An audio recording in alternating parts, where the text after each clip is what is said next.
नमस्ते बच्चों, जय श्री कृष्णा। कैसे हैं सब लोग? बढ़िया, सब एकदम चकाचक। तकलीफों में कोई कमी नहीं है। तकलीफें बढ़ रही है। अगर तकलीफें बढ़ रही है मतलब आप पढ़ रहे हो, और अगर तकलीफें नहीं बढ़ रही है मतलब आप पढ़ नहीं रहे हो। आपको पढ़ने की जरूरत है। चलिए, अब हम सबसे पहले ही देखते हैं कि हमने लास्ट लेक्चर के अंदर क्या पढ़ा था, वो हम रिवाइज करते हैं, फिर आगे बढ़ते हैं, है ना।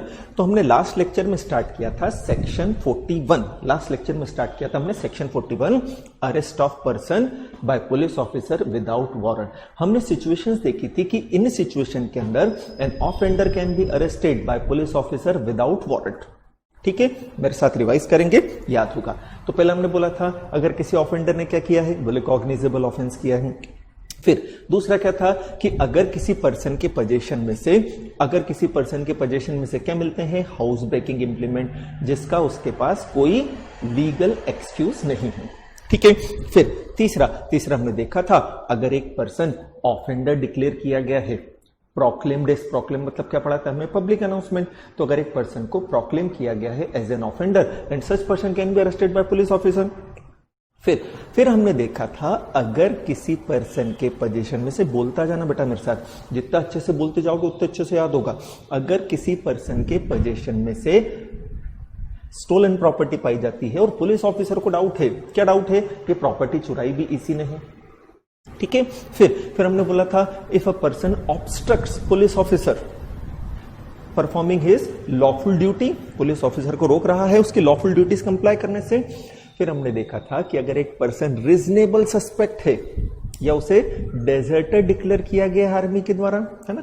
फिर हमने एक एक्स्ट्राडिशन वाला पॉइंट पढ़ा था। एक्स्ट्राडिशन वाले पॉइंट पर हमने क्या पढ़ा था कि एक पर्सन ने ऑफेंस कहां किया, इंडिया के बाहर। ऑफेंस करके वो भागकर कहां गया है, इंडिया में। एंड अगर वो ऑफेंस उसने इंडिया में किया होता तो वो कैसा होता, कॉग्निजेबल। एंड जिस कंट्री में वो ऑफेंस करके आया है वहां के प्रोविजंस के अकॉर्डिंगली और हमारे प्रोविजंस के अकॉर्डिंगली हमारे बीच में क्या है, एक्स्ट्राडिशन ट्रीटी। ये पढ़ा था अपन ने। फिर हमने क्या देखा था कि अगर एक एरिया का पुलिस ऑफिसर दूसरे एरिया के पुलिस ऑफिसर को क्या करता है, एक एरिया का पुलिस ऑफिसर दूसरे एरिया के पुलिस ऑफिसर को रिक्वेस्ट करता है, क्या रिक्वेस्ट करता है कि मेरे यहाँ का ऑफेंडर भागकर आपके यहाँ आ गया है, आप उसे पकड़ लो, मैं आ रहा हूं। तो ऐसी सिचुएशन में उस पर्सन को अरेस्ट किया जा सकता है। ठीक है, अभी हमने केवल रिवाइज किया है, अभी हम आगे का पढ़ना चालू कर रहे हैं। फिर हमने देखा था सेक्शन 42। सेक्शन 42 में पढ़ा था कि अगर कोई ऑफेंडर है जिसने नॉन कॉग्निजेबल ऑफेंस किया है, तो बेटा नॉन कॉग्निजेबल ऑफेंस में उसे बिना वारंट के अरेस्ट नहीं किया जा सकता। लेकिन पुलिस ऑफिसर उससे उसका नाम पूछ रहा है, एड्रेस का क्या पूछ रहा है, पता पूछ रहा है, लेकिन वो व्यक्ति बता नहीं रहा है। तो हमने पढ़ा था ऐसी सिचुएशन के अंदर पुलिस ऑफिसर उसे विदाउट वारंट अरेस्ट कर लेगा। या वो बता तो रहा है बट पुलिस ऑफिसर को क्या लगता है, गलत बता रहा है, तो बिना वारंट के क्या कर लेंगे, उठा लेंगे उसको। ये पढ़ा था अपन ने। अब हम स्टार्ट कर रहे हैं कहां से, सेक्शन 43 से, अरेस्ट बाय प्राइवेट पर्सन, है ना। हम सेक्शन स्टार्ट कर रहे हैं 43। सेक्शन 43 के अंदर दिया हुआ है arrest by a private person. ठीक है, सबसे पहले तो प्राइवेट पर्सन का मतलब समझेंगे। बोले प्राइवेट पर्सन मतलब क्या, बोले private person means a person other than police officer. एक पर्सन जो पुलिस ऑफिसर नहीं है वो प्राइवेट पर्सन की कैटेगरी में आएगा। एक पर्सन जो पुलिस ऑफिसर नहीं है वो प्राइवेट पर्सन की कैटेगरी में आएगा। जैसे आप हैं, मैं आप और मैं क्या पुलिस ऑफिसर हैं? नहीं, हम क्या हैं, प्राइवेट पर्सन हैं। अगर हम पुलिस ऑफिसर नहीं हैं तो क्या हमें किसी को अरेस्ट करने का राइट है या नहीं है, वो हम देख रहे हैं। आप हेडिंग समझें वापस से। सबसे पहले हेडिंग में आपको बोला है कि अरेस्ट बाय प्राइवेट पर्सन, तो हमने प्राइवेट पर्सन का मतलब समझा। बोले private person means a person who is not a police officer. एक पर्सन जो पुलिस ऑफिसर नहीं है वो प्राइवेट पर्सन की कैटेगरी में आएगा। अब जो प्राइवेट पर्सन है क्या वो किसी व्यक्ति को अरेस्ट कर सकता है? जैसे आप हैं, मैं हूं, हम प्राइवेट पर्सन हैं, क्या हम किसी ऑफेंडर को अरेस्ट कर सकते हैं क्या? तो यहां हम यही डिस्कस कर रहे हैं कि क्या एक ऑफेंडर को अरेस्ट किया जा सकता है प्राइवेट पर्सन के द्वारा या नहीं। तो उन्होंने बोला दो सिचुएशन है। दो सिचुएशन के अंदर आप और मैं जो कि प्राइवेट पर्सन है जो कि पुलिस ऑफिसर नहीं है, हम भी किसी ऑफेंडर को अरेस्ट कर सकते हैं। वापस से क्या बोला है, इन दो सिचुएशन के अंदर, इन दो सर्कमस्टेंसेस के अंदर आप और मैं भी जो कि पुलिस ऑफिसर नहीं है किसी ऑफेंडर को क्या कर सकते हैं, अरेस्ट। बोले कौन सी दो सिचुएशन? पहला बोला है अगर किसी प्राइवेट पर्सन की प्रेजेंस में, अगर किसी प्राइवेट पर्सन की प्रेजेंस में किसी ने नॉन बेलेबल कॉग्निजेबल ऑफेंस किया है तो। बोले क्या मतलब? जैसे शर्मा जी हैं, अब शर्मा जी रोड से जा रहे थे, है ना, उन्होंने देखा कि ए, है ना, शर्मा जी जा रहे थे, उन्होंने देखा कि ए जो है वो क्या कर रहा है, बोले मर्डर कर रहा है। किसका मर्डर कर रहा है? बी का। ए जो है क्या कर रहा है, मर्डर कर रहा है। किसका मर्डर कर रहा है? बी का। ऐसा किसने देखा? शर्मा जी ने देखा। क्या देखा? कि ए मर्डर कर रहा है। किसका मर्डर कर रहा है? बी का। क्या शर्मा जी पुलिस ऑफिसर है? नहीं, शर्मा जी पुलिस ऑफिसर नहीं है। क्या शर्मा जी प्राइवेट पर्सन है? हाँ, पुलिस ऑफिसर को छोड़कर सारे पर्सन्स क्या होते हैं? Private person. तो शर्मा जी तो प्राइवेट पर्सन है। अब हमने देखा क्या शर्मा जी की प्रेजेंस में, उनकी आंखों के सामने कोई ऑफेंस हो रहा है? हाँ, शर्मा जी के सामने ए ने क्या किया है? मर्डर किया है। किसका? बी का। तो फिर शर्मा जी सोचेंगे क्या कि क्या ये नॉन बेलेबल ऑफेंस है? क्या ये ऐसा ऑफेंस है जिसमें ए को बेल नहीं मिलेगी? क्या ये ऐसा ऑफेंस है जो कॉग्निजेबल है? क्या मतलब कि अगर ये ऑफेंस पुलिस ऑफिसर के सामने होता तो क्या पुलिस ऑफिसर उसे अरेस्ट कर लेता? क्या अगर ये ऑफेंस किसके सामने होता? पुलिस ऑफिसर के सामने होता तो क्या पुलिस ऑफिसर उसे अरेस्ट कर लेता? क्या? बोले हाँ, कर लेता। आप भी कर सकते हैं। वापस से, अगर हम प्राइवेट पर्सन, पहली चीज, अगर प्राइवेट पर्सन की प्रेजेंस में मतलब उसकी आंखों के सामने वो देख रहा है कि एक व्यक्ति ऑफेंस कर रहा है, दूसरा उस व्यक्ति ने जो ऑफेंस किया है वो नॉन बेलेबल एंड कॉग्निजेबल है। कॉग्निजेबल है मतलब उसे अरेस्ट करने के लिए वारंट की जरूरत नहीं होती है, नॉन बेलेबल है मतलब बेल मिलने वाली नहीं है। ये समझ में आया? तो ऐसी सिचुएशन में वो प्राइवेट पर्सन जो पुलिस ऑफिसर नहीं है वो भी बिना वारंट के क्या कर सकता है? अरेस्ट कर सकता है। पहला पॉइंट समझ में आया? या दूसरा क्या बोला है कि अगर कोई प्रोक्लेम्ड ऑफेंडर है, प्रोक्लेम्ड ऑफेंडर के बारे में बताया था ना मैंने। प्रोक्लेम मतलब क्या था? पब्लिकली अनाउंस करना। प्रोक्लेम मतलब क्या था? पब्लिकली अनाउंस करना। तो ऐसी सिचुएशन में अगर गवर्नमेंट के द्वारा किसी पर्सन को ऑफेंडर प्रोक्लेम किया गया है, प्रोक्लेम मतलब क्या पढ़ा था हमने? पब्लिकली अनाउंस किया है, गवर्नमेंट ने पब्लिक अनाउंसमेंट दे रखा है कि ये व्यक्ति तो क्या है? ऑफेंडर है। तो ऐसी सिचुएशन में वो व्यक्ति किसी व्यक्ति को अगर दिख जाए अरेस्ट कर सकते हैं। क्या मतलब? जैसे अबू सलेम है, दाऊद इब्राहिम है, चलिए तो बड़े बड़े ऑफेंडर हो गए, छोड़े। मान लो कि किसी के घर में चोरी हुई है ना, एंड चोर का स्केच इशू कर दिया किसने? गवर्नमेंट ने न्यूज़पेपर के थ्रू, टेलीविजन के थ्रू पब्लिकली अनाउंस कर दिया। क्या अनाउंस कर दिया? ये व्यक्ति ऑफेंडर है। ठीक है, अब शर्मा जी घूम फिर रहे थे, शर्मा जी को वो ऑफेंडर दिख गया, हालांकि उसने शर्मा जी के सामने ऑफेंस नहीं किया, उसने शर्मा जी के सामने कुछ नहीं किया, लेकिन वो शर्मा जी को दिख गया। तो ऐसी सिचुएशन में अगर शर्मा जी को मालूम है कि ये प्रोक्लेम्ड ऑफेंडर है, गवर्नमेंट ने इसे ऑफेंडर डिक्लेयर कर रखा है, तो फिर शर्मा जी उसे विदाउट वारंट क्या कर लेंगे? अरेस्ट कर लेंगे। समझ में आया? तो हमने कंप्लीट किया सेक्शन 43। सेक्शन 43 में दो चीजें दी हैं। बोले क्या? बोले एक प्राइवेट पर्सन अरेस्ट कर सकता है क्या? बोले हाँ, कर सकता है, दो सिचुएशन में केवल। बोले क्या? बोले पहला तो अगर ऑफेंस उसकी प्रेजेंस में हुआ है तो वो कर सकता है, बट ऑफेंस है ना नॉन बेलेबल एंड कॉग्निजेबल होना चाहिए तो ही कर पाएगा। एंड दूसरा क्या कि अगर कोई प्रोक्लेम्ड ऑफेंडर है तो उसे फिर आप अरेस्ट कर सकते हो। ये समझ में आया? तो जैसे मान लो चोपड़ा जी हैं, है ना, चोपड़ा जी ने देखा क्या कि ए जो है वो क्या कर रहा है? मर्डर कर रहा है। किसका? बी का। चोपड़ा जी ने देखा, क्या देखा चोपड़ा जी ने? कि ए मर्डर कर रहा है। किसका मर्डर कर रहा है? बी का।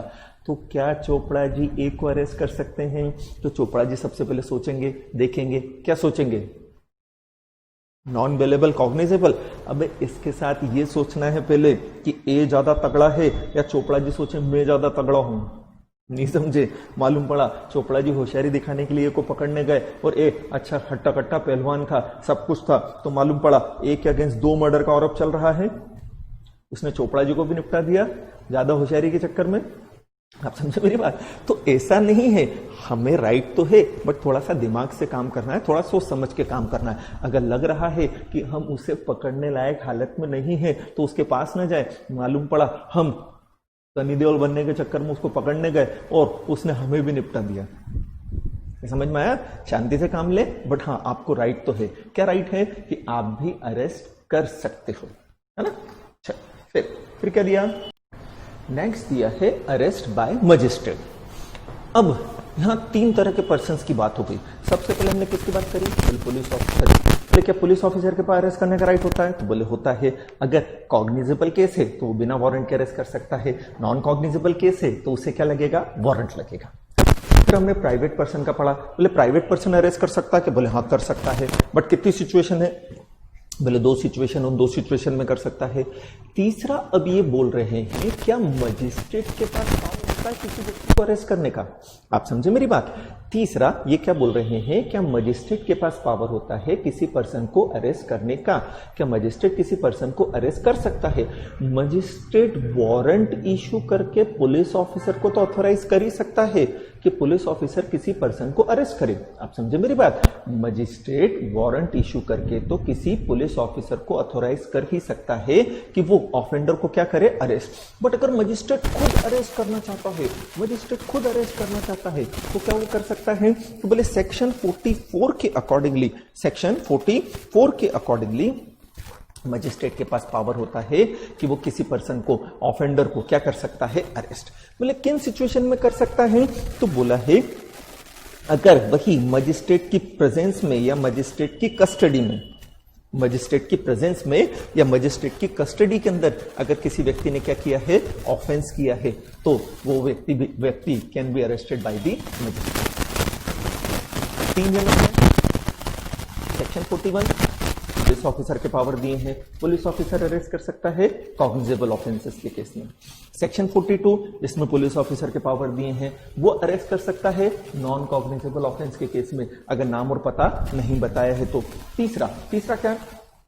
बोले सेक्शन 43, बोले प्राइवेट पर्सन को राइट दिया है। काय का राइट दिया है? बोले अरेस्ट करने का राइट दिया है प्राइवेट पर्सन को। बोले प्राइवेट पर्सन भी अरेस्ट कर सकता है। बोले कब कर सकता है? तो बोले उसकी प्रेजेंस में नॉन बेलेबल कॉग्निजेबल ऑफेंस हुआ है तो, या क्या बोला?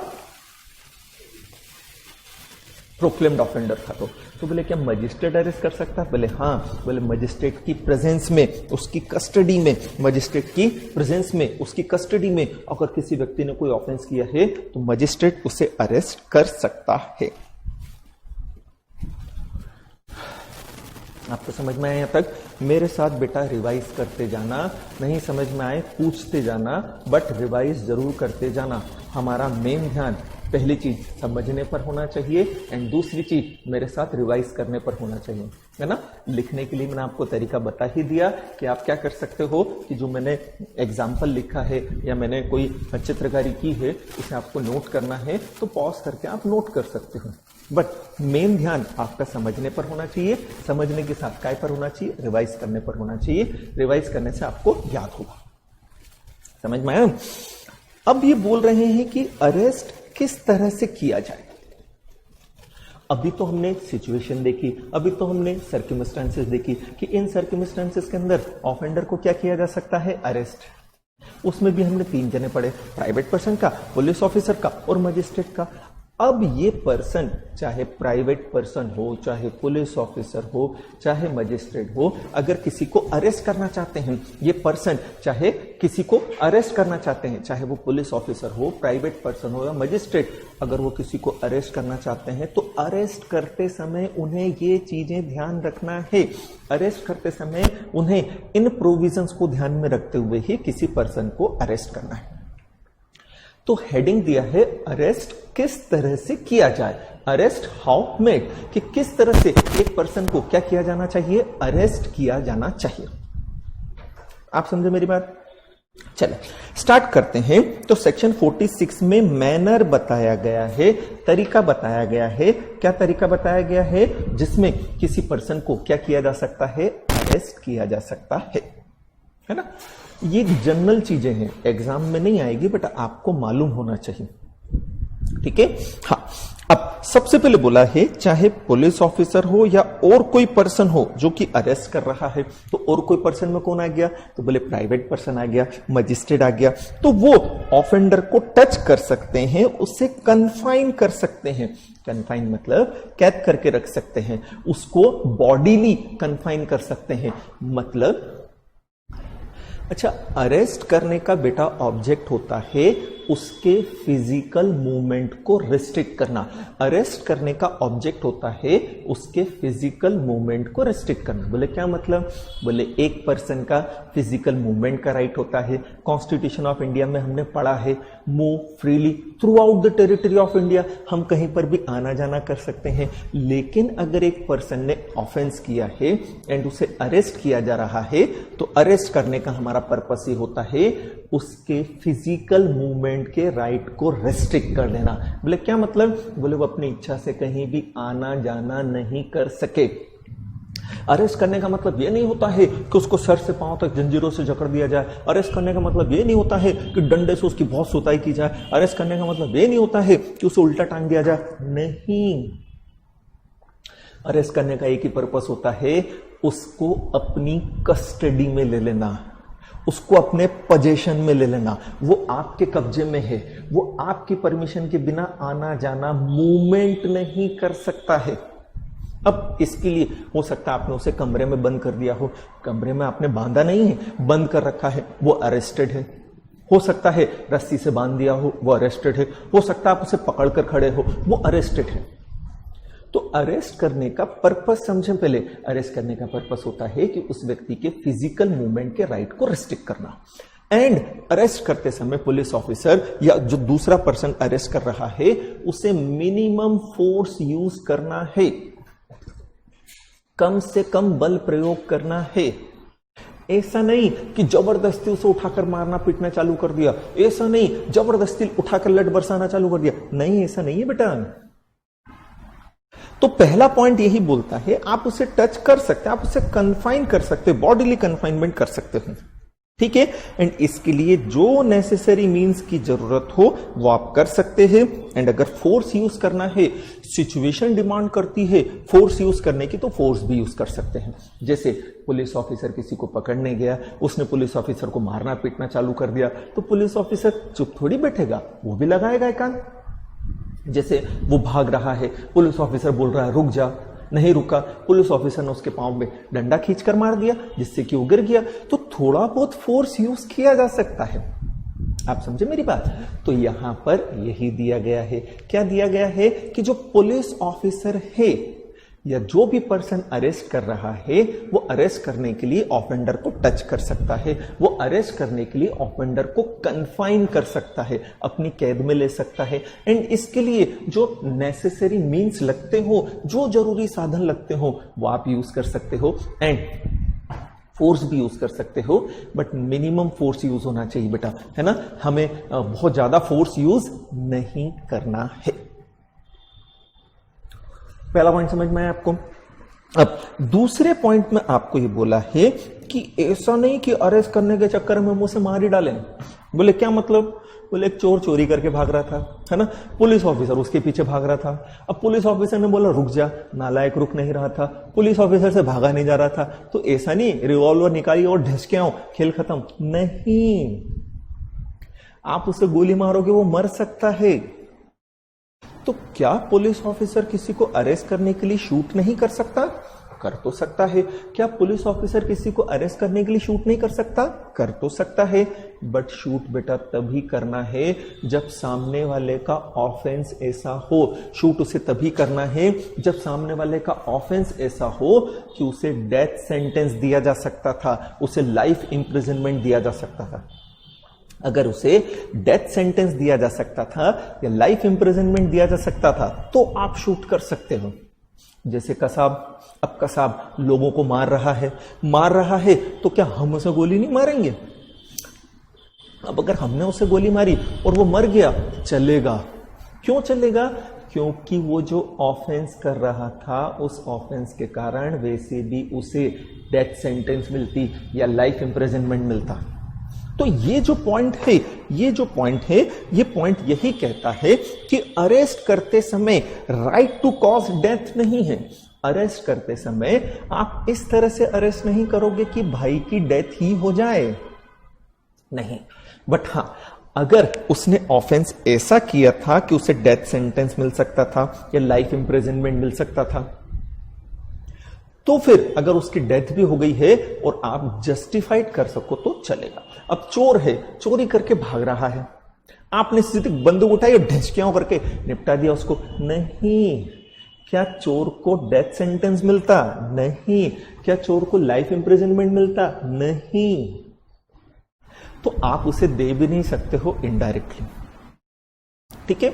मूवीज में आपने देखा होगा ना कि हीरो चिल्लाता है, क्या चिल्लाता है कि भाई आपने हमारे लिए तो रूल्स एंड रेगुलेशन बना रखे हैं। बोले क्या रूल्स एंड रेगुलेशन बना रखे हैं? कि अगर हमें किसी ऑफेंडर को पकड़ना हो या किसी टेररिस्ट को भी पकड़ना हो तो पहले तो हम वार्न करते हैं। मूवीज में आपने देखा होगा, नाना पाटेकर, सलमान खान, इनके डायलॉग रहते हैं। अक्षय कुमार जो पुलिस वाली मूवी होती है, बोले क्या? बोले पहले तो हम इन्हें वार्निंग दें। बोले क्या वार्निंग दें? कि भाई रुक जा, नहीं तो गोली मार दूंगा। अब अगर उसने हमारी वार्निंग को सीरियसली नहीं लिया तो फिर हम उसे बंदूक दिखा रहे हैं, देख गोली मार दूंगा, मेरे पास सही में बंदूक है। फिर भी वो हमें सीरियसली नहीं ले रहा, तो हमने हवा में फायर करके दिखाया, हवा में फायर करके। बोले क्या? देख मेरी बंदूक भरी भी है, रुक जा, नहीं तो मार दूंगा। फिर भी वो हमें सीरियसली नहीं ले रहा है, तो एक अच्छे निशानेबाज की तरह हम उसके पांव पे गोली मारे। हम सीधे इस तरह से गोली नहीं मार सकते कि वो मर जाए, हमें उसके पांव पर गोली मारना है। आपको समझ में आया? एंड तब तक उसने हमारे सीने में गोली नहीं मारी तो उसके पांव में गोली मार दे, और नहीं तो ये फॉर्मेलिटी करने में अगर उसने पहले गोली मार दी और हम निपट गए, कुछ नहीं कर सकते। प्रोविजन यही है, पहले वार्निंग दो, रुक जा नहीं तो गोली मार दूंगा। नहीं रुक रहा, हवा में फायर करो, देख सही में गोली मार दूंगा। नहीं रुक रहा तो उसके पांव में गोली मारो, अगर आपका निशाना इतना अच्छा है तो। एंड इससे भी बात नहीं बनी और उसने पहले गोली मार दी तो भूल जाओ, नहीं तो पांव में गोली मारो, पकड़ो। तो इसलिए मूवीज में बताते हैं ना कि वो हीरो जो इंस्पेक्टर वो बोलता है यार हम तो इनके पांव में गोली मारे, हम तो हवा में गोली चलाएं, साले जब तक हमारे सीने में गोली मार के चले जाते हैं। हम यहाँ रिवॉल्वर लेकर बैठे हैं 6 गोली वाली, ये AK-47 लेकर बैठे हैं, ये धड़ाधड़ से उड़ा देते हैं। आप समझे मेरी बात? तो यहां पर ये चीज ध्यान रखना है कि लॉ के प्रोविजंस हैं वो कंप्लाई करना जरूरी है। तो अगर किसी ऑफेंडर को अरेस्ट किया जा रहा है तो उसको मार नहीं डालना है, इस तरह से फोर्स यूज नहीं करना है कि वो मर जाए। बट हाँ, अगर उसका ऑफेंस ऐसा था कि डेथ सेंटेंस या लाइफ इंप्रिजनमेंट उसे दिया जा सकता था, तो फिर ऐसा करना अलाउड हो सकता है। आप समझे मेरी बात? नेक्स्ट, जिस भी पर्सन को अरेस्ट किया गया है उसे मजिस्ट्रेट के सामने या पुलिस स्टेशन का जो इंचार्ज है उसके सामने प्रेजेंट करना पड़ेगा विदाउट अननेसेसरी डिले। बोले क्या मतलब? बोले जिसको आपने अरेस्ट कर लिया है इसका मतलब ये नहीं कि उसे उठाकर जेल में बंद करके रख दें और हमेशा के लिए बंद रहने दें, नहीं। जब आपने अरेस्ट किया उससे 24 आवर्स में, जब आपने अरेस्ट किया उससे 24 आवर्स में उसे मजिस्ट्रेट के सामने लेकर जाओ, मजिस्ट्रेट के पास उसे प्रेजेंट करो एंड बताओ कि इसे किस खुशी में, किस ऑफेंस के कारण आपने अरेस्ट किया है, यह आपको बताना पड़ेगा। ये समझ में आया? जैसे कोई हवलदार है, हवलदार ने किसी चोर को पकड़ लिया है तो वो उसे थाने लेकर जाएगा एंड उस पुलिस स्टेशन का जो इंचार्ज है उसे उसके सामने प्रेजेंट करवाएगा और बताएगा मैं इसे पकड़ कर लेकर आया हूं। फिर पुलिस ऑफिसर की या उस एरिया का जो पुलिस ऑफिसर है उसकी ड्यूटी बनेगी कि भाई इसे मजिस्ट्रेट के सामने लेकर जाऊं, मैं इसे मैं कहां प्रेजेंट करवाऊं? मजिस्ट्रेट के सामने प्रेजेंट करवाऊं उसको। आप समझे मेरी बात? तो जैसे आपने मूवी में देखा होगा ना, बोले क्या कि बोले ऑफेंडर को पकड़ लिया, उठाकर जेल में डाल देते हैं, तो जेल में अनसर्टेन पीरियड तक नहीं रख सकते हो बिना मजिस्ट्रेट की परमिशन के। पुलिस ऑफिसर जेल में अनसर्टेन पीरियड तक नहीं रख सकता है। उसे क्या करना पड़ेगा? उसे मजिस्ट्रेट के सामने लेकर जाना पड़ेगा, फिर मजिस्ट्रेट डिसाइड करेगा कि इसको अंदर रखना है या इसे क्या कर देना है, छोड़ देना है। तो अरेस्ट होने के बाद 24 घंटे में, अरेस्ट होने के बाद 24 आवर्स में, मैक्सिमम 24 आवर्स में आपको उस ऑफेंडर को मजिस्ट्रेट के सामने लेकर जाना है। ठीक है? हाँ, इस 24 आवर्स में जर्नी में जो टाइम लगा है वो काउंट नहीं करते हैं। इस 24 आवर्स में जो पब्लिक हॉलिडे हैं उन्हें काउंट नहीं करते हैं। पब्लिक हॉलिडे मतलब कोर्ट बंद है। बोले क्या मतलब? जैसे किसी ऑफेंडर को आपने फ्राइडे को अरेस्ट किया है, जैसे किसी ऑफेंडर को आपने कब अरेस्ट किया? बोले यार फ्राइडे को अरेस्ट किया हमने तो। ठीक है, अब फ्राइडे को अरेस्ट किया तो सैटरडे तक 24 आवर्स हो जाएंगे। बोले यार सैटरडे लेकिन कोर्ट बंद है, तो बोले कोई नहीं, अगले दिन ले जा। संडे फिर कोर्ट बंद है। इसका मतलब क्या कि बोले यार ये 48 घंटे तक तो कोर्ट बंद है और मुझे तो इसे 24 आवर्स में किसके पास लेके जाना है? मजिस्ट्रेट के पास लेके जाना। मैं कैसे लेके जाऊं? कोर्ट बंद पड़ा है। बोले क्या मतलब? जैसे मान लो एक पर्सन ने ऑफेंस किया इंदौर में, एक पर्सन ने ऑफेंस कहां किया? इंदौर में। फिर वो ऑफेंडर भागकर कहां चला गया? मुंबई। हमने उसे कहां जाकर अरेस्ट किया? मुंबई में। अब बेटा ऑफेंस कहां हुआ है? इंदौर में। ऑफेंस कहां हुआ है? इंदौर में। तो जो इंदौर का मजिस्ट्रेट है वो इस ऑफेंडर को सजा सुनाने का राइट रखता है। जो इंदौर का मजिस्ट्रेट है वो इस ऑफेंडर को सजा सुनाने का राइट रखता है, क्योंकि इंदौर वाले मजिस्ट्रेट के ज्यूरिसडिक्शन में, इंदौर वाले मजिस्ट्रेट के ज्यूरिसडिक्शन में क्या हुआ है? ऑफेंस। अब हमने अरेस्ट किया मुंबई में। मुंबई में अरेस्ट किया तो हमने बोला था अरेस्ट करने से 24 घंटे में मजिस्ट्रेट के पास लेकर जाओ, तो हम उसे कहां लेकर आएंगे? इंदौर में। तो यार इंदौर आने में ही 24 घंटे लग जाएंगे। आप समझे मेरी बात? तो हमने क्या बोला? बोले जर्नी में जो टाइम लगाना, जर्नी के अंदर जो टाइम लगाना, उस टाइम को भी क्या नहीं करते हैं? काउंट नहीं करते हैं। आप समझे मेरी बात? तो जब किसी ऑफेंडर को अरेस्ट किया जाता है, जब किसी ऑफेंडर को अरेस्ट किया जाता है तो पुलिस ऑफिसर की या पुलिस स्टेशन का जो इंचार्ज है उसकी ड्यूटी बनती है कि ऑफेंडर को विद इन 24 आवर्स मजिस्ट्रेट के पास लेकर जाओ। नॉर्मली तो हम उस मजिस्ट्रेट के सामने ले जाने के लिए बाउंड है जो उसे सजा सुनाने का राइट रखता है, बट हम चाहे तो नियरेस्ट मजिस्ट्रेट के पास भी ले जा सकते हैं। हम चाहे तो कहां ले जा सकते हैं बेटा? नियरेस्ट मजिस्ट्रेट के पास। बोले इसका मतलब क्या हुआ? जैसे ऑफेंस हुआ इंदौर में, ऑफेंडर को पकड़ा मुंबई में, तो मुंबई में जहां उसे पकड़ा है वहां मुंबई में भी तो मजिस्ट्रेट है ना। हाँ, वो होता है नियरेस्ट मजिस्ट्रेट। वापस से, नियरेस्ट मजिस्ट्रेट मतलब क्या? बोले जहां आपने ऑफेंडर को अरेस्ट किया है उस एरिया में जो सबसे पास में मजिस्ट्रेट हो, जो सबसे पास में कोर्ट हो, दैट इज नियरेस्ट मजिस्ट्रेट। हालांकि वो मजिस्ट्रेट उसे पनिश करने का राइट नहीं रखता है। क्यों नहीं रखता है? क्योंकि ऑफेंस उसके ज्यूरिसडिक्शन में हुआ ही नहीं है, वो उसे पनिश करने का राइट नहीं रखता है। क्यों नहीं रखता है? क्योंकि ऑफेंस उसके ज्यूरिसडिक्शन में हुआ ही नहीं है। उसे पनिश कौन करेगा? बोले यार इंदौर वाला मजिस्ट्रेट करेगा। बोले इंदौर वाला मजिस्ट्रेट मतलब? बोले जिसके ज्यूरिसडिक्शन में भाई ने ऑफेंस किया है वो पनिश करेगा ना इसे। तो मैं इंदौर तो ला ही सकता हूं एज ए पुलिस ऑफिसर, मैं चाहूं कि उसे नियरेस्ट मजिस्ट्रेट मतलब मुंबई वाले मजिस्ट्रेट के पास भी ले जाऊं तो मैं ले जा सकता हूं। नियरेस्ट मजिस्ट्रेट उस ऑफेंडर की कस्टडी के ड्यूरेशन को, नियरेस्ट मजिस्ट्रेट उस ऑफेंडर की कस्टडी के ड्यूरेशन को 15 दिन तक के लिए बढ़ा सकता है। बोल सकता है ठीक है 15 दिन तक आप रखो इसको अपने पास। आपको समझ में आया? आपने अरेस्ट किया 24 आवर्स में, या तो आप उस मजिस्ट्रेट के पास ले जाओ जो इसे पनिश करने का राइट रखता है। पनिश करने का राइट कौन रखेगा? जिसके ज्यूरिसडिक्शन में ऑफेंस हुआ है। या आप इसे कहां ले जाओ? आप इसे नियरेस्ट मजिस्ट्रेट के पास ले जाओ जहां भी आपने अरेस्ट किया।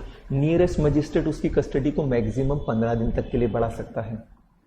और फिर इस 15 दिन में क्या, तो बोले हम लेकर आए ना उस मजिस्ट्रेट के पास जहां इसे सजा सुनाने का राइट है, हम इन 2 लेकर आ गए उसको। देन क्या, जो मजिस्ट्रेट उसे सजा सुनाने का राइट रखता है, जो मजिस्ट्रेट उसे सजा सुनाने का राइट रखता है, वो उसकी कस्टडी के ड्यूरेशन को 15 दिन से ज्यादा के लिए भी बढ़ा सकता है, बट 60 दिन से ज्यादा के लिए नहीं। वो मजिस्ट्रेट मैक्सिमम 60 डेज तक के लिए उसकी कस्टडी के ड्यूरेशन को बढ़ा सकता है। सब आ रहा आगे यहीं पर, है ना। तो ये मेरी बात समझ में आई। आप नियरेस्ट मजिस्ट्रेट के पास ले जाओ या उस मजिस्ट्रेट के पास ले जाओ जो उसे पनिश करने का राइट रखता है। नियरेस्ट मजिस्ट्रेट उसकी कस्टडी 15 दिन के लिए बढ़ा सकता है, जबकि वो मजिस्ट्रेट जिसके ज्यूरिसडिक्शन में ऑफेंस हुआ था वो उसकी कस्टडी को मैक्सिमम 60 दिन तक के लिए बढ़ा सकता है। आप पेपर अगर पढ़ते हो, न्यूज चैनल अगर देखते हो, तो उसमें आता है ना कि इस ऑफेंडर को पुलिस ऑफिसर ने मजिस्ट्रेट के सामने प्रेजेंट किया, फिर ऑफेंडर का जो वकील होता है वो डिमांड करता है कि इसे बेल दे दो, जबकि पुलिस वाले क्या बोलते हैं, अभी हमने इसके अगेंस्ट इन्वेस्टिगेशन कंप्लीट नहीं किया है, हमें इसकी और कस्टडी चाहिए, अभी हमें इसे अंदर रखना है। तो फिर पुलिस ऑफिसर की बात अगर जस्टिफाइड लगती है मजिस्ट्रेट को, तो मजिस्ट्रेट बोल देता है कोई बेल वेल नहीं मिलेगी, पुलिस ऑफिसर की कस्टडी में ही रहेगा। बट अगर प्राइवेट जो ऑफेंडर है उसका वकील प्रूव कर देता है कि भाई ठीक है इसे बेल दे दो, ये आ जाएगा जब जरूरत होगी, और मजिस्ट्रेट को लगता है ठीक, तो मजिस्ट्रेट उसे क्या प्रोवाइड कर सकता है, बेल, कि बोले ठीक है जा छोड़ा तेरे को, आ जाना। ये चीज आई समझ में। जैसे अभी रिया चक्रवर्ती का चल रहा ना मैटर, तो क्या कि भाई चल रहा है, रिमांड चल रहे हैं, उससे पूछताछ चल रही है। आपको समझ में आया? चले देखते हैं। अब अगर किसी पर्सन को विदाउट वारंट अरेस्ट किया है तो बोला है मैक्सिमम कितने घंटे में, 24 घंटे के अंदर आपको उसे कहां ले जाना है, तो बोले आप चाहो तो बिफोर नियरेस्ट मजिस्ट्रेट ले जाओ, जो उसकी कस्टडी को, डिटेंशन को मैक्सिमम 15 दिन तक के लिए बढ़ा सकता है। ये आपको मैंने बता दिया। या आप उस मजिस्ट्रेट के पास ले जाओ जिसे ज्यूरिसडिक्शन हो उस व्यक्ति को सजा सुनाने का, है ना, एंड वो मैक्सिमम 60 दिन तक के लिए उसकी कस्टडी के ड्यूरेशन को क्या कर सकता है, बढ़ा सकता है। क्लियर हो गया बेटा? अच्छा, फिर क्या बोला मैं, अब बोला है कि जो ऑफिसर इंचार्ज है, जो ऑफिसर इंचार्ज है पुलिस स्टेशन का, उसकी ड्यूटी बनती है कि उसके पुलिस स्टेशन में जितने भी पर्सन्स को विदाउट वारंट अरेस्ट किया गया है उनकी रिपोर्ट बनाकर, उनकी क्या बनाकर, रिपोर्ट बनाकर किसको सबमिट करें, मजिस्ट्रेट को। जैसे आप पुलिस ऑफिसर होना, तो आपके एरिया में जितने भी ऑफेंडर्स को विदाउट वारंट पकड़ा है, क्यों, कॉग्निजेबल ऑफेंस किया था तो विदाउट वारंट हमने अरेस्ट कर लिया, तो ऐसी सिचुएशन में आप क्या करो, एक रिपोर्ट प्रिपेयर करो, और रिपोर्ट प्रिपेयर करके आप किसको सबमिट कर दो, मजिस्ट्रेट को सबमिट कर दो, है ना। हाँ, अगर उसे बेल मिल गई है तो भी आपको रिपोर्ट सबमिट करनी है, बेल नहीं मिली है तो भी आपको रिपोर्ट सबमिट करनी है। वापस से बताता हूं, क्या बोला है कि जैसे हर पुलिस स्टेशन का इंचार्ज होता है, हर पुलिस स्टेशन का क्या होता है बेटा, एक इंचार्ज, जो इंस्पेक्टर होता है ना, वो पुलिस स्टेशन का क्या होता है, इंचार्ज, है ना। फिर उसके अंडर के अंदर कांस्टेबल होते हैं, हेड कांस्टेबल होते हैं, अब वो काम कर रहे हैं, सब इंस्पेक्टर होता है, अब constable, head constable, sub inspector सब काम कर रहे हैं। मान लो किसी व्यक्ति को, किसी ऑफेंडर को अरेस्ट करके ले आते हैं, वो अरेस्ट करके लाएंगे तो वो इंस्पेक्टर साहब को बता देंगे, एंड फिर इंस्पेक्टर साहब की ड्यूटी बनेगी कि जिन जिन को अरेस्ट किया है उनकी रिपोर्ट बना करके इसको सबमिट कर दें मजिस्ट्रेट को। अब मालूम पड़ा कि सब इंस्पेक्टर किसी को अरेस्ट करके लाया और उसका वकील आ गया कि इसको तो बेल दे दो, और बेल के उसने फॉर्मेलिटीज पूरी करी, तो ठीक है, बेल की फॉर्मेलिटीज पूरी है तो हम छोड़ तो देंगे, बट फिर भी आपको उसकी रिपोर्ट बनाकर मजिस्ट्रेट को देना पड़ेगी। इस कारण से इस व्यक्ति को पकड़ा था, बट इसे बेल मिल चुकी है, लेकिन क्योंकि पकड़ा है तो केस तो चलेगा इसके अगेंस्ट, प्रोसीडिंग्स तो चलेगी इसके अगेंस्ट। समझे मेरी बात? तो उसे बेल मिली हो चाहे नहीं मिली हो, उस ऑफेंडर को रिपोर्ट आपको उस ऑफेंडर की सबमिट करना पड़ेगी। नेक्स्ट बोला है कि पर्सन जिसे अरेस्ट किया है पुलिस ऑफिसर ने, हम उसे डिस्चार्ज कर सकते हैं उसके खुद के बॉन्ड पर, या बेल पर या मजिस्ट्रेट ने अगर स्पेशल ऑर्डर इश्यू कर दिया है तो। बेल हम डिस्कस कर चुके हैं। बेल मतलब क्या था? रिलीजिंग अ, हाँ बोलना मेरे साथ, बेल मतलब क्या था? Releasing a person from the custody of police officer and entrusting him to private custody, है ना। तो हम छोड़ सकते हैं उसको यार, कोई दिक्कत नहीं। बेल अगर हो गई तो ये मजिस्ट्रेट की तरफ से स्पेशल ऑर्डर आया तो छोड़ सकते हैं, मजिस्ट्रेट के अगेंस्ट जा नहीं सकते हम। या कुछ केसेस में उससे खुद से बॉन्ड भरवा सकते हैं। कुछ केसेस के अंदर हम उससे खुद से बॉन्ड भरवा सकते हैं। बॉन्ड के प्रोविजन आगे आएंगे जिसमें वो खुद लिख कर देगा कि मैं कोई गलत काम नहीं करूंगा एंड जो भी चीजें हैं उसके खुद के बॉन्ड पर। बेल तो थर्ड पर्सन करवाएगा, जैसे ए अगर जेल में है एंड ए को बाहर आना है और वो बॉन्ड भर के दे रहा है प्रोविजंस के अकॉर्डिंगली, वो बॉन्ड भर के दे रहा है प्रोविजंस के अकॉर्डिंगली, तो ऐसी सिचुएशन में ए को बॉन्ड पर छोड़ा जा सकता है अगर प्रोविजंस परमिट करते हैं तो। वो क्या प्रोविजन है मैं आगे बताता हूं। फिर ए को अगर बेल चाहिए तो ए खुद बेल के लिए अप्लाई नहीं करेगा। कोई व्यक्ति आया, बी आया, सी आया, डी आया, जो ए से फेमिलियर था वो बेल दे रहा है कि ए को मेरी कस्टडी में दे दो, जब जरूरत होगी मैं लेकर आऊंगा, ये बेल हो गई। या तीसरा, मजिस्ट्रेट से परमिशन लेकर आ गए तो वो भी कोई थर्ड पर्सन ही लेकर आएगा बाहर से। मजिस्ट्रेट से परमिशन लेकर आ गए, स्पेशल ऑर्डर लेकर आ गए एंड एज पर मजिस्ट्रेट ऑर्डर हमने छोड़ दिया उसको सामने वाले को, कोई दिक्कत। ठीक है। फिर क्या बोला है? अगर एक पर्सन लॉफुल कस्टडी से एस्केप मतलब भाग रहा है ना, तो ऐसी सिचुएशन में जिस पर्सन की कस्टडी से ऑफेंडर भाग रहा है, जिस पर्सन की कस्टडी से ऑफेंडर भाग रहा है, तो उस पर्सन को राइट होता है, उस पर्सन को राइट होता है कि वो उस ऑफेंडर का पीछा कर सके कहीं भी इंडिया में, कहीं पर भी, एनी प्लेस इन इंडिया। भले ही वो पर्सन पुलिस ऑफिसर नहीं है, भले ही वो पर्सन वारंट लेकर नहीं आया है। क्या मतलब? जैसे शर्मा जी जा रहे थे ना, रास्ते में सड़क पर उन्होंने क्या देखा था कि ए मर्डर कर रहा है। किसका मर्डर कर रहा है? बी का मर्डर कर रहा है। अब ए को शर्मा जी ने पकड़ लिया, उन्होंने देखा मैं तगड़ा हूं, पकड़ लिया ए को। अब ए शर्मा जी की कस्टडी में है। क्या शर्मा जी पुलिस ऑफिसर है? नहीं। क्या शर्मा जी के पास वारंट है? नहीं। बट फिर भी शर्मा जी की कस्टडी में है ए। अब शर्मा जी ए को लेकर पुलिस स्टेशन जा रहे थे, बीच में ए जैसे तैसे शर्मा जी से भाग गया छूटकर, तो शर्मा जी उनका पीछा कर सकते हैं। पीछा करने में कहां जा सकते हैं? कहीं भी जा सकते हैं, बट इंडिया में, इंडिया छोड़कर नहीं जा सकते।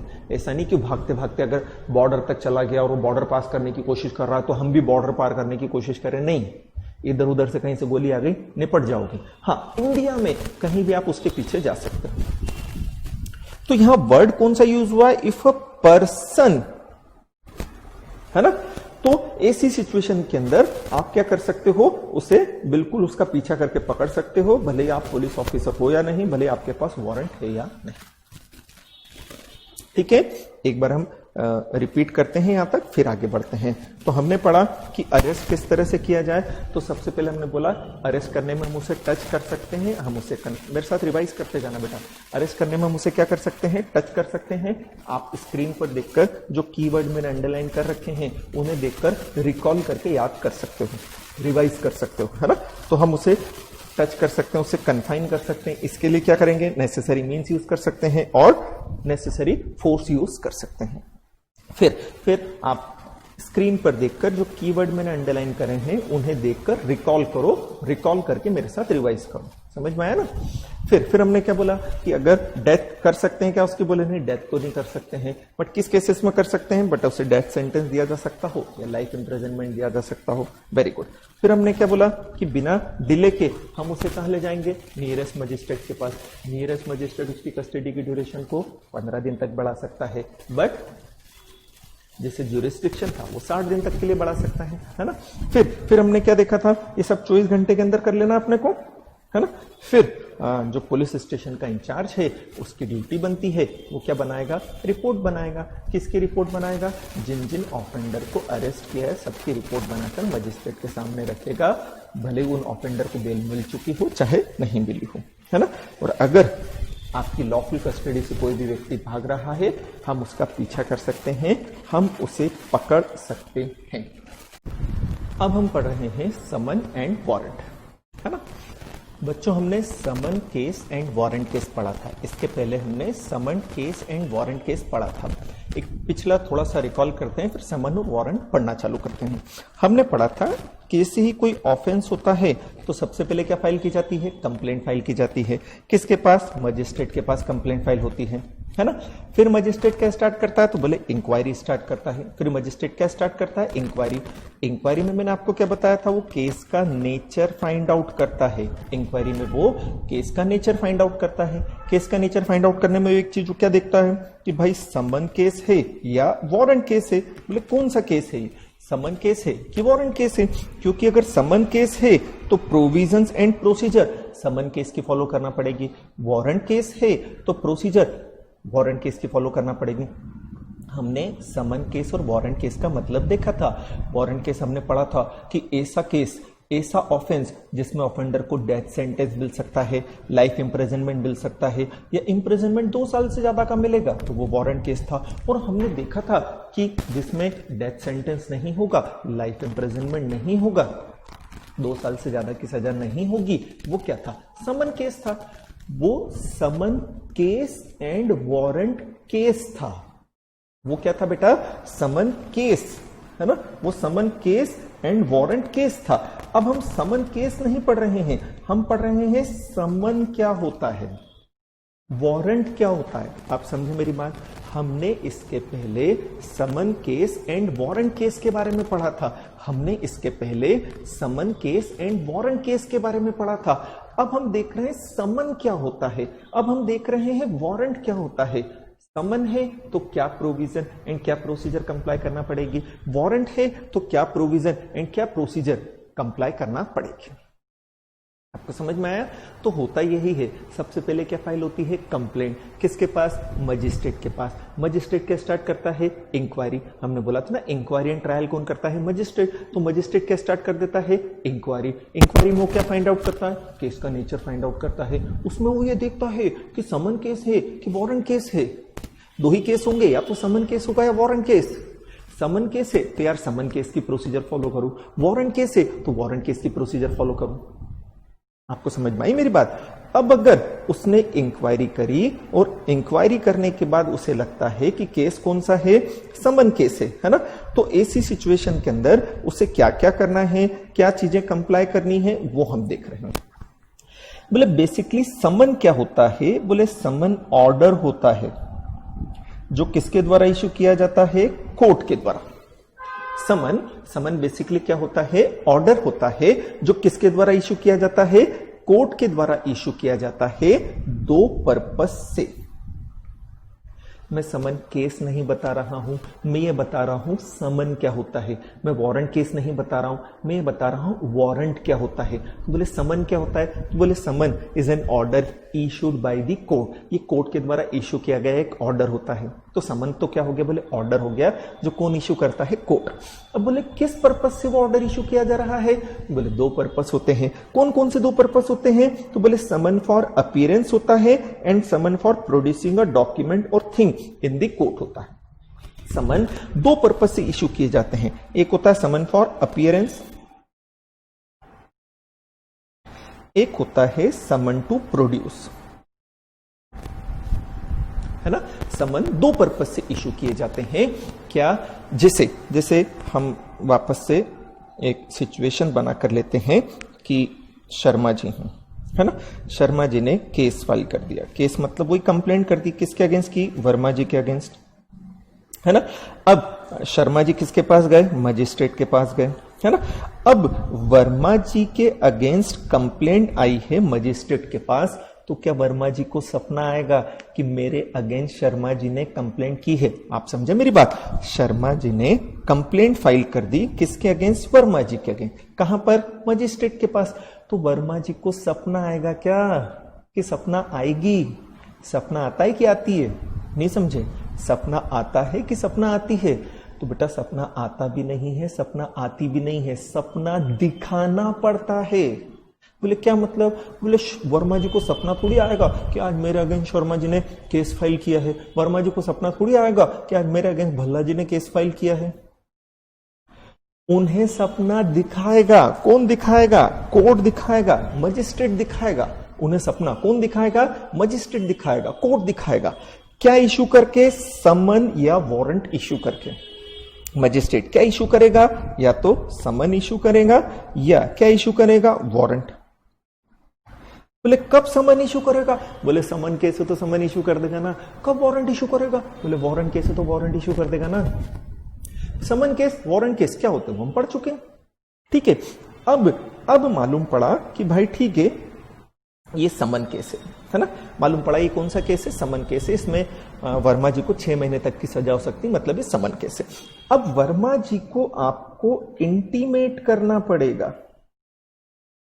तो वर्मा जी जिनके अगेंस्ट कंप्लेंट की है वो क्या कहलाएंगे? Accused person. एक्यूज्ड पर्सन मतलब गिल्टी पर्सन।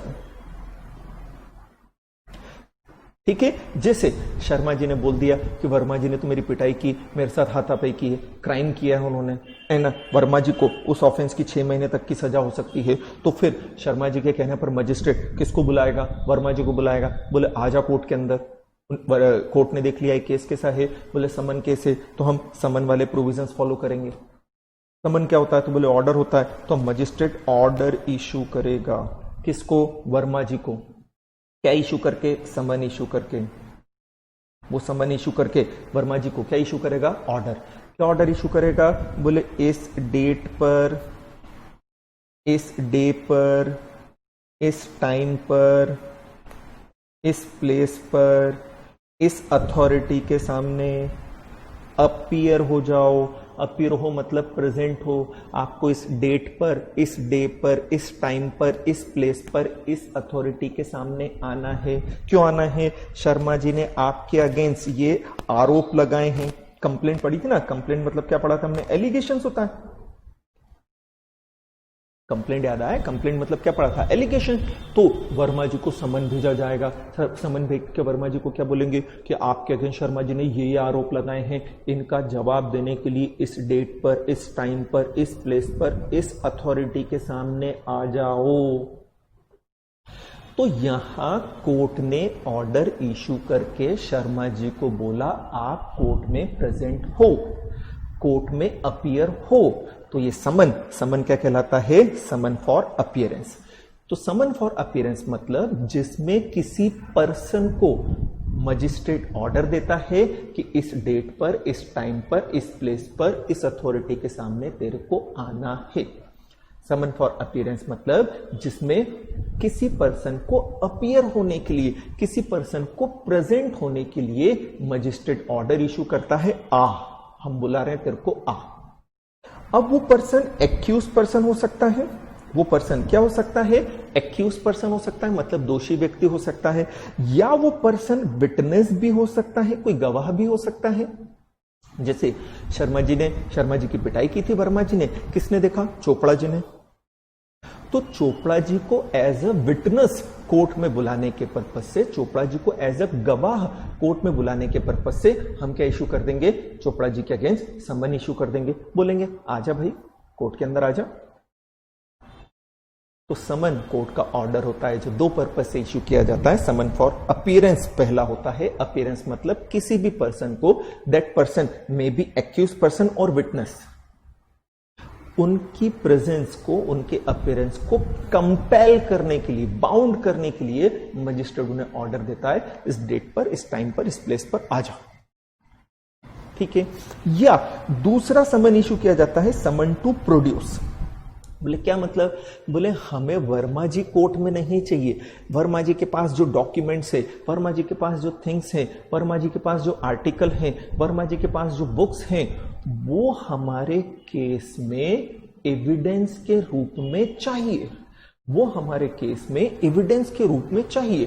तो हम वर्मा जी को समन फॉर प्रोडक्शन ऑफ डॉक्यूमेंट और थिंग्स इशू करेंगे। हम वर्मा जी को समन टू प्रोड्यूस इशू करेंगे। हम वर्मा जी को क्या इशू करेंगे?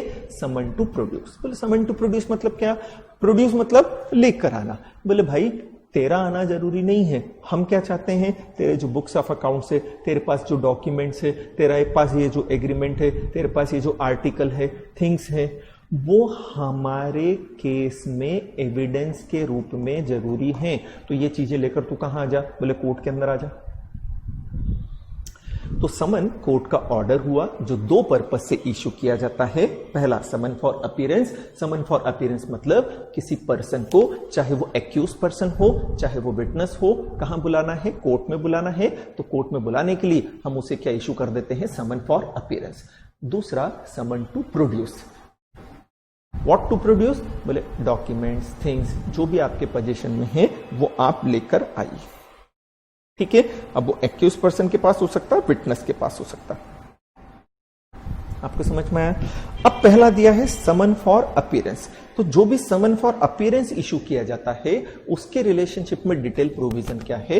अभी तो हमने ये देखा कि वो दो पर्पज से इशू किया जाएगा। कौन इशू करेगा, कोर्ट इशू करेगा। बट उसके और डिटेल प्रोविजन क्या है, बोले देख लेते हैं। तो बोले सबसे पहले कौन इशू करता है, बोले कोर्ट इशू करता है। कैसे इशू होगा, राइटिंग में, ओरली नहीं होता है ना। कैसे इशू होगा, तो बोले राइटिंग में इशू होता है ना। डुप्लीकेट में मतलब कितनी कॉपीज जाती हैं, 2 कॉपीज जाती हैं। डुप्लीकेट में मतलब 2 कॉपीज जाती है। बोले 2 कॉपीज क्यों जाती हैं, जैसे शर्मा जी ने केस किया था वर्मा जी के अगेंस्ट, तो कोर्ट ने वर्मा जी को समन इशू किया। कितनी कॉपीज में, 2 कॉपीज में। ठीक है, 1 कॉपी तो हम वर्मा जी को देकर आ जाएंगे उनके रिकॉर्ड के लिए, एंड जो सेकंड कॉपी है उस पर वर्मा जी के क्या करवा लाएंगे, साइन।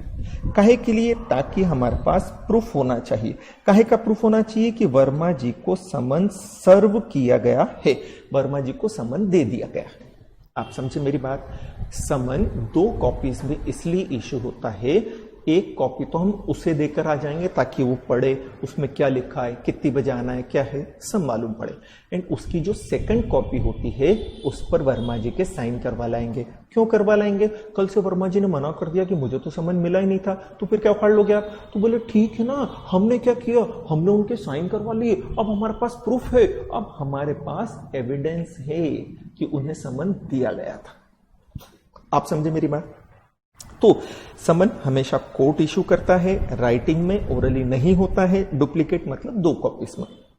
फिर इस पर साइन किए जाते हैं कोर्ट के प्रिसाइडिंग ऑफिसर या और कोई ऑफिसर जिसे हाई कोर्ट ऑथोराइज करे समन के ऊपर। क्योंकि कोर्ट ने इशू किया तो मालूम कैसे पड़ेगा कि ये कोर्ट ने इशू किया, तो बोले यार इसके ऊपर साइन करवाए जाएंगे। बोले किसके साइन करवाओगे, तो बोले जो कोर्ट का प्रिसाइडिंग ऑफिसर होता है ना वो साइन करेगा। बोले या हाई कोर्ट ने जिस पर्सन को ऑथोराइज कर रखा है वो, एंड इसके ऊपर कोर्ट की सील होना चाहिए। तो हमने समन के पॉइंट पढ़े, कोर्ट इशू करेगा। दूसरा क्या पड़ा, राइटिंग में होगा। तीसरा क्या पड़ा, 2 कॉपीज में इशू किया जाएगा। चौथा, उस पर क्या होंगे, साइन होंगे। बोले कौन करेगा, बोले कोर्ट का प्रिसाइडिंग ऑफिसर और any other person authorised by high court करेगा। 5वां, उस पर कोर्ट की सील लगाई जाएगी। ठीक है, फिर क्या बोल दिया है, समन में है ना क्लियरली आपको सारी चीजें, क्लियरली स्पेसिफिक टर्म में आपको सारी चीजें बताना है ना। क्या बताना है, title of the court. Title of the court मतलब कौन सा कोर्ट है, हाई कोर्ट है, डिस्ट्रिक्ट कोर्ट है, कोर्ट ऑफ सेशन है, इंदौर का है, भोपाल का है, फैमिली कोर्ट है, भांति भांति और भिन्न भिन्न प्रकार के कोर्ट होते हैं। तो टाइटल ऑफ द कोर्ट मतलब उस कोर्ट का नाम क्या है। वो हाई कोर्ट था, वो डिस्ट्रिक्ट कोर्ट था, वो सेशन कोर्ट था, जुडिशियल मजिस्ट्रेट फर्स्ट क्लास का था, सेकंड क्लास का था, किसका है वो आपको बताना, वो था टाइटल ऑफ द कोर्ट। फिर प्लेस बताना, जिस प्लेस पर आना है बता दिया, डे बताना किस दिन आना है, टाइम बता दिया, फिर डे बता दिया, एंड अटेंडेंस है या डॉक्यूमेंट चीज लेकर आना है ये आपको बताना है ना। तो यहां हम अपीयरेंस के बारे में पढ़ रहे हैं तो वो बता देगा अटेंडेंस है आपकी। नेक्स्ट होता है समन टू प्रोड्यूस। समझा मैंने दिया है, देख लेते हैं। तो हमने बताया कि कुछ चीजें जो नेसेसरी होती है, वो डॉक्यूमेंट है या कोई थिंग हो सकती है जो किसी पर्सन के पोजीशन में है, उसकी कस्टडी के अंदर है, जो कि इस एक्ट में इन्वेस्टिगेशन या इंक्वायरी के लिए जरूरी है। तो उसे कंपेल करने के पर्पज से, उसे बाउंड करने के पर्पज से हम क्या इशू करेंगे, समन टू प्रोड्यूस। तो अगर एक्यूज पर्सन के पास मतलब दोषी व्यक्ति के पास या किसी विटनेस के पास कोई डॉक्यूमेंट है, कोई थिंग है जो कि हमें चाहिए, वो हमारे केस में एविडेंस के लिए जरूरी है या इंक्वायरी इन्वेस्टिगेशन के लिए जरूरी है, तो उसे बाउंड करने के लिए कि ये चीज तो लेकर आ, हम क्या इशू कर देंगे, समन टू प्रोड्यूस। तो समन फॉर अपीयरेंस में उसका आना जरूरी है, समन टू प्रोड्यूस में उन चीजों का आना जरूरी है जिसके लिए समन टू प्रोड्यूस इशू हुआ है। आप समझे मेरी बात। फिर सर्विस ऑफ समन, बोले सर्विस ऑफ समन का मतलब क्या होता है। अब हमें वर्मा जी को समन देना है, वर्मा जी तक समन पहुंचाना is known as service of summons. Verma ji तक समन की कॉपी पहुंचाना क्या कहलाएगा, सर्विस ऑफ समन। आपको समझ में आई मेरी बात, है ना। चलो वापस से लेते हैं, क्या बोला, क्या हो गया इसको यार,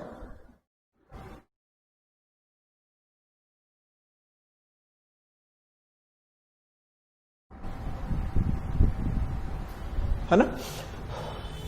ऐसा होगा क्या कि हम वर्मा जी को फोन करके बोलेंगे आ भाई समन लेकर जा, नहीं, हमें समन की कॉपी वर्मा जी के रेसिडेंशियल एड्रेस पर जाकर देकर आनी पड़ती है।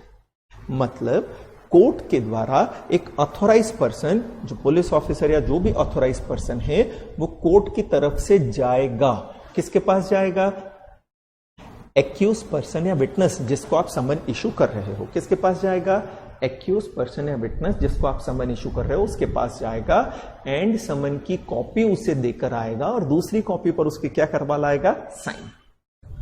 तो सर्विस ऑफ समन का मतलब समझ में आया।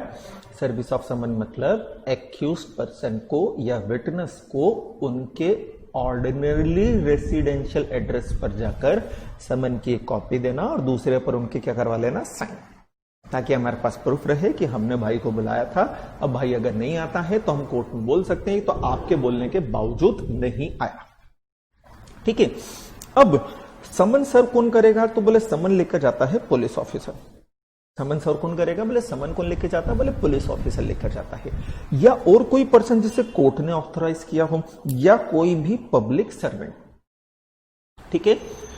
तो जैसे कोर्ट ने समन इशू करा, अब कोर्ट ने तो समन दे दिया है, तो एक्यूज्ड पर्सन के पास या विटनेस के पास वो समन लेकर कौन जाएगा, तो बोले पुलिस ऑफिसर लेकर जाता है, या कोर्ट ने किसी और पर्सन को अथोराइज कर दिया तो वो पर्सन लेकर जाएगा, या कोर्ट ने किसी पब्लिक सर्वेंट को बोला है तो वो पब्लिक सर्वेंट फिर समन की कॉपी लेकर जाएगा। नॉर्मल सिचुएशन में पुलिस ऑफिसर ही लेकर आता है, बट ये दो सिचुएशन और है जिनके अकॉर्डिंगली और कोई पर्सन भी समन लेकर जा सकता है, ठीक है। अब एक बार मैं पहले पूरे प्रोविजन आपसे डिस्कस कर लेता हूं, मैं पूरे प्रोविजंस बता देता हूं, फिर अपन नोट्स में जो लिखा वो पढ़ लेंगे। अब मालूम पड़ा वर्मा जी को हमें समन सर्व करना है, हमें समन किसको देना है, वर्मा जी को। तो पुलिस ऑफिसर कहां गया, वर्मा जी के घर पर गया, है ना। वर्मा जी मिल गए, समन की एक कॉपी दी, दूसरी कॉपी पर वर्मा जी के क्या करवा लिए, साइन करवा लिए, खेल खत्म हो गया। लेकिन अब हम इसमें इफ और बट करते हैं। इफ और बट करते हैं मतलब क्या, हम समन की कॉपी लेकर एज अ पुलिस ऑफिसर हम समन की कॉपी लेकर किसके पास गए, वर्मा जी के रेसिडेंशियल एड्रेस पर गए। अब वर्मा जी मिल ही नहीं रहे हैं, वहां वर्मा जी अवेलेबल ही नहीं है, हमने हमारी तरफ से पूरी केयर ले ली है बट वर्मा जी अवेलेबल ही नहीं हो पा रहे हैं। जब हम घर पे जाते हैं तो एक छोटा बच्चा आता है, बाहर आकर यही बोलता है क्या, कि पापा ने कहा है वो घर पर नहीं है।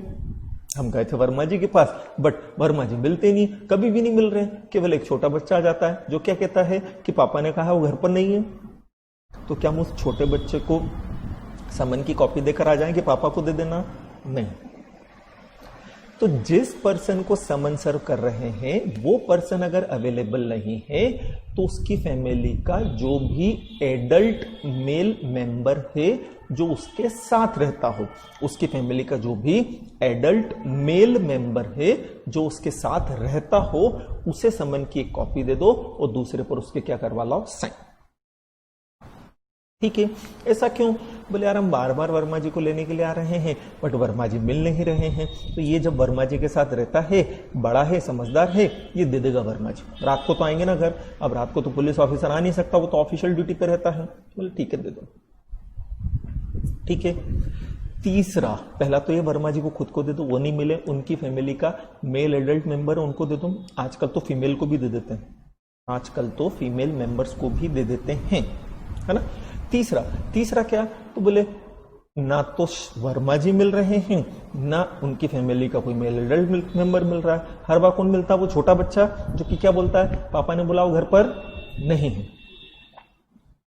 तो ऐसी सिचुएशन में उनके घर के किसी भी कॉन्स्पिक्यूअस प्लेस पर, कॉन्स्पिक्यूअस मतलब इजीली विजिबल प्लेस पर समन की कॉपी हम अफिक्स कर देंगे, चिपका देंगे, एंड दूसरी कॉपी पर नोट डाल देंगे, हम बार बार जा रहे थे, ये मिले नहीं, तो हमने समन की कॉपी इनके घर पर चिपका दी है। ऐसा क्यों करते हैं, बोले यार रात को तो आएगा ना, ऑर्डिनरीली रहता तो यही है ना, रात को तो घर आएगा ना, दिख जाएगी इसको। तो तीन चीजें, या तो एक्यूज या विटनेस को खुद दे दो, दूसरा वो नहीं मिल रहा है तो उसकी फैमिली के किसी भी एडल्ट पर्सन को दे दो, तीसरा ये भी अगर पॉसिबल नहीं है तो उसके घर पर, घर के किसी भी प्लेस पर जहां इजीली विजिबल वो हो, कॉन्स्पिक्यूअस प्लेस पर आप चिपका कर आ जाओ। ये पॉइंट आया समझ में। चलिए अब देखें क्या बोला है कि अगर ड्यू एक्सरसाइज, ड्यू डिलीजेंस लेने के बाद भी समन की कॉपी सर्व नहीं हो पा रही है, तो हम क्या करेंगे, उनके घर के किसी भी कॉन्स्पिक्यूअस प्लेस पर, कॉन्स्पिक्यूअस प्लेस मतलब इजीली विजिबल प्लेस पर, ऐसा नहीं कहीं छुपा कर चिपका कर आ रहे हैं, इजीली विजिबल प्लेस पर हम उसे चिपका कर आ जाए। तो नॉर्मली क्या होता है, जो घर का मेन डोर होता है ना, एंट्री तो वहीं से लेगा, वहां हम चिपका कर आ जाते हैं कि भाई ये समन है, तेरे को आना है, ठीक है। फिर क्या बोला है कि ये भी अगर पॉसिबल नहीं होता है तो हम क्या करते हैं कि उनकी फैमिली का जो भी मेल एडल्ट पर्सन है हम उसे देकर आ जाते हैं, जो उनके साथ क्या करता हो, रहता हो। बट हाँ, रामू काका को देकर नहीं आ सकते। रामू काका मतलब कौन, सर्वेंट, उनकी फैमिली के सर्वेंट को देकर नहीं आ सकते हैं। सर्वेंट वो एक्सेप्ट करने के लिए बाउंड नहीं है, सर्वेंट को दिया तो सर्विस नहीं मानी जाएगी, समझ में आया। फिर अगर कंपनी या कॉरपोरेशन के अगेंस्ट समन सर्व करना है, बोले क्या मतलब, जैसे हमने रिलायंस कंपनी के अगेंस्ट केस फाइल किया, हमने रिलायंस कंपनी के अगेंस्ट केस फाइल किया, तो अब समन किसके पास जाएगा, रिलायंस के पास जाएगा। तो रिलायंस को समन देने के कितने तरीके हैं, दो तरीके हैं। अब रिलायंस मतलब क्या हुई, कंपनी या कॉरपोरेशन। कंपनी या कॉरपोरेशन मतलब क्या, बोले आर्टिफिशियल पर्सन। आर्टिफिशियल पर्सन मतलब क्या, बोले फिजिकल एग्जिस्टेंस नहीं है ना, कंपनी लॉ में हमने पढ़ा ना, बॉडी नहीं है ना। तो रिलायंस कंपनी को ढूंढ के समन दे दोगे क्या, अबे पॉसिबल ही नहीं है ना, क्यों नहीं है, अब आर्टिफिशियल पर्सन है। तो ऐसी सिचुएशन में उस कंपनी के कंपनी सेक्रेटरी को या मैनेजर को या उसके किसी भी प्रिंसिपल ऑफिसर को समन की कॉपी दी जा सकती है। तो as a company secretary of the company आपके पास समन आ सकता है, you can be serve a summon on behalf of your company. क्यों, क्योंकि कंपनी तो आर्टिफिशियल पर्सन, इसलिए तो हम पढ़ रहे हैं ये बेसिक चीजें कि हम कंपनी के अंदर काम करते हैं, कंपनी के नाम से समन सर्व हुआ है और समन आ हमारे पास रहा है, हमारे नाम से आ रहा है, बिल्कुल आप ही के नाम से आएगा, कंपनी सेक्रेटरी के नाम से ही आएगा। आप समझे मेरी बात। तो अगर किसी आर्टिफिशियल पर्सन को, किसी कंपनी या कॉरपोरेशन को जिसका फिजिकल एग्जिस्टेंस नहीं है, उसे हमें समन सर्व करना है, तो उसे समन सर्व करने के लिए क्या बोला है, उस कंपनी के कंपनी सेक्रेटरी को समन दे दो, उस कंपनी के लोकल मैनेजर को समन दे दो, या उस कंपनी का जो भी प्रिंसिपल ऑफिसर है जिसमें डायरेक्टर भी आ जाते हैं, मैनेजिंग डायरेक्टर आ जाते हैं, उन्हें समन की कॉपी दी जा सकती है। एक तरीका। दूसरा तरीका यह होता है कि उस कंपनी का जो रजिस्टर्ड ऑफिस है, उस कंपनी का जो रजिस्टर्ड ऑफिस है, वहां पर रजिस्टर्ड पोस्ट से, वहां पर रजिस्टर्ड पोस्ट से हम समन की कॉपी को क्या कर दें, भेज दें। जैसे रिलायंस कंपनी कहां है, मुंबई में है, रजिस्टर्ड ऑफिस कहां है, मुंबई में है। तो मुंबई में जो उसके रजिस्टर्ड ऑफिस का एड्रेस है ना, उस एड्रेस पर रजिस्टर्ड पोस्ट के साथ, उस एड्रेस पर रजिस्टर्ड पोस्ट के साथ आप समन की कॉपी को क्या कर दो, भेज दो। तो जब ऑर्डिनरीली इंदौर से मुंबई, जब ऑर्डिनरीली इंदौर से मुंबई रजिस्टर्ड पोस्ट से कोई डाक पहुंचती है, उस टाइम पीरियड के बाद ये मान लिया जाएगा कि रिलायंस कंपनी को क्या मिल गया है, समन। आप समझे मेरी बात? वापस से, कंपनी के केस में कंपनी सेक्रेटरी, मैनेजर या प्रिंसिपल ऑफिसर, या दूसरा तरीका है कंपनी के रजिस्टर्ड ऑफिस वाले एड्रेस पर बाय पोस्ट भेज दी जाए। नेक्स्ट, बोले अगर किसी गवर्नमेंट सर्वेंट पे समन सर्व करना है तो, अगर किसी गवर्नमेंट सर्वेंट पे समन सर्व करना है तो बोले जिस डिपार्टमेंट में वो काम करता है ना, उस डिपार्टमेंट के हेड को समन भेज दो, वो फिर समन सर्व करेगा। जैसे तीसरा पॉइंट हमने पढ़ा था ना, एक तो समन पुलिस ऑफिसर सर्व कर सकता है, दूसरा कोर्ट द्वारा अथॉराइज पर्सन, या तीसरा पब्लिक सर्वेंट। पब्लिक सर्वेंट मतलब गवर्नमेंट एम्प्लॉय। जैसे रेलवे में किसी टीसी को समन सर्व करना है तो टीसी जिस एरिया में काम करता है वहां रेलवे डिपार्टमेंट का जो हेड है, उस हेड के पास समन की कॉपी भेज दी जाएगी एंड वो हेड फिर उस व्यक्ति को समन सर्व करेगा। ये चीज आई समझ में? कर लेंगे इसको, चलो।